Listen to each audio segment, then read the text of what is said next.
sa mga pintuan nito. Kapitan niyan po malabas lahat ng mga palabas na pasero bago po tayo kumando. Kapitan sa mga tuwan sa pagitan po ng train at station platform.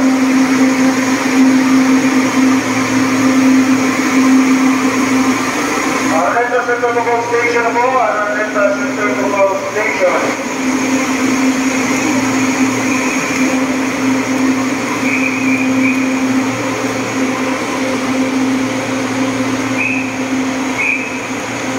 Nakapagitan po sa pagkakbang sa pagitan po ng train at station platform.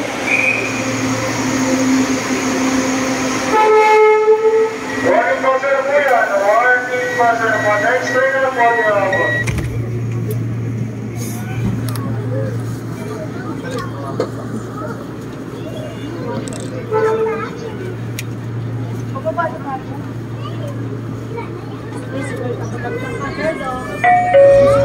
Next station, Anonas. Ang susunod na istasyon ay Anonas. Paalala ko, maigpit po ang pinagbabawal ang pagkain, pag-inom at paninigarilyo sa loob ng tren. Iwasan na lamang po natin gumawa ng malakas na ingay, gaya ng malakas na pagpapatugtog sa anumang electronic gadget o ang pagkakipag-usap sa mga pasahero. Bigyan din po natin ang galang na maupuan ng ating mga pasaherong senior citizen, kundi may kapansanan. At sa mga pasahero, may kasama at may kargang maliliit na bata. Ingat din po tayo sa pag-akbang sa pagitan ng tren at station platform. Dito sa lahat, mag-ingat sa mga mandurukos na nagpapanggap na pasahero. Kung may makita tayo kahina-hina ng gamit o bagay na naiwan sa loob ng tren at istasyon, pagbigyan lang po natin sa mga security guard or station personnel na naka-duty. At ugaliin din natin laging humawak sa mga train safety handrails upang makaiwas sa anumang sauna. Maraming pong salamat sa pangunawa at inyong kooperasyon. Happy National Women's Month po from the LRCA family. Magandang hapon sa inyong lahat.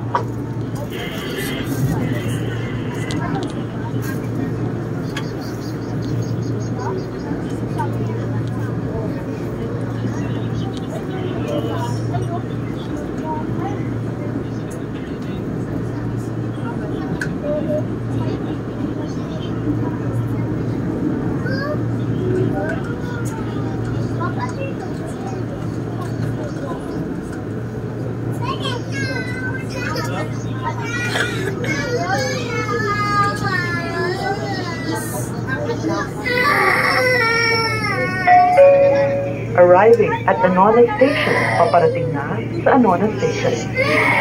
Anonas Station. Kanang pinto po ang magbubukas. Paki-double check daladalang gamit bago lumabas ng tren. Huwag natin kalimutan.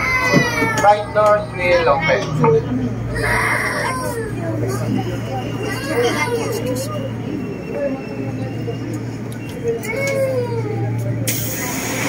Para natin ginagawa na station ng mga pagbabawa na wala. Iwan namin, kamansin po.